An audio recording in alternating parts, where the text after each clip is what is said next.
औज़ुबिल्लाहिमिनश्शैतानिर्रजीम बिस्मिल्लाहिर्रहमानिर्रहीम। अस्सलाम वालेकुम नाज़रीन, मैं हूं Ali Rizwan, international yoga coach और आयुर्वेदिस्ट, और आप देख रहे हैं हमारा यूट्यूब चैनल लाइफ हीलिंग।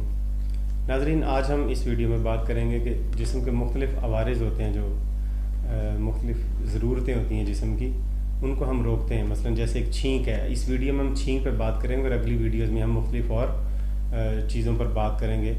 छींक भी जिस्म की एक ज़रूरत है, हम इसे गैर ज़रूरी समझते हैं, लेकिन छींक रोकने से जिस्म के अंदर बहुत सारी ख़तरनाक सूरत हालात पैदा हो जाते हैं। आज हम उन चीज़ों के बारे में आपको बताएंगे इस वीडियो में कि वो कौन कौन सी चीज़ें हैं जो छींक रोकने से पैदा होती हैं। जब हमारे दिमाग के अंदर कोई मैल कुचैल रुक जाती है या दिमाग के नसों नाड़ियों में खून की सही तरह से सर्कुलेशन नहीं होती या यहाँ पर इस एरिया में कोई प्रॉब्लम आती है, तो उस सूरत में पूरे प्रेशर के साथ जिस्म अपने आप को झटका देता है एक दफ़ा अपने आप को ठीक करने के लिए, दिमाग को ठीक करने के लिए।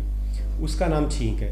लेकिन जब हम इस छींक को रोकते हैं तो वो जो मसाइल अंदर रुके हुए होते हैं वो रुके रहते हैं और उसके अलावा कुछ और नए मसाइल भी पैदा हो जाते हैं। अब एक एक करके उनके बारे में बताते हैं। जैसे ही हम छींक रोकते हैं तो गर्दन के पिछले हिस्से में बहुत सारी नाड़ियाँ हैं जो दिमाग से नीचे की तरफ जाती हैं। उनमें एक नाड़ी है, नस है, जिसे मीना नस कहते हैं, मीना संभत।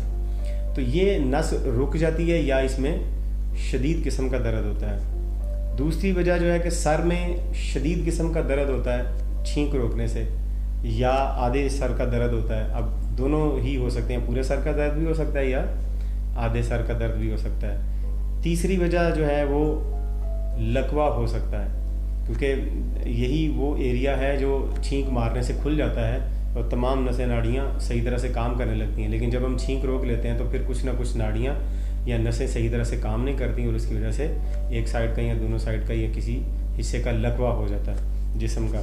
तो चौथी जो इसमें वजह है कि तमाम तरह की इंद्रियाँ या हवासे खमसा, संस्कृत में हवासे खमसा कहते हैं इंद्रियों को, या इंद्रियाँ जो हैं हवासे खमसा ही दोनों एक चीज़ें हैं। तो अगर छींक रोकी जाए तो हवासे खमसा यानी सूंघना, चखना और देखना, छूना, और ये जो हमारी 5 हिस्से हैं ये 5 की 5 ही कमज़ोर हो जाती हैं, सही तरह से काम नहीं करती। लिहाजा छींक को कभी भी ना रोका जाए। जब भी छींक आए अच्छी तरह से छींक लें, चाहे वो दिन में आए, रात में आए, किसी वक्त भी आपको छींक आए तो आपको उस छींक को रोकना नहीं, उसे अच्छी तरह से आने देना है। तो उम्मीद करते हैं आप वीडियो को लाइक कीजिए, शेयर कीजिए, चैनल को सब्सक्राइब कीजिए और अगली वीडियो तक इजाज़त दीजिए। खुदा हाफ़िज़।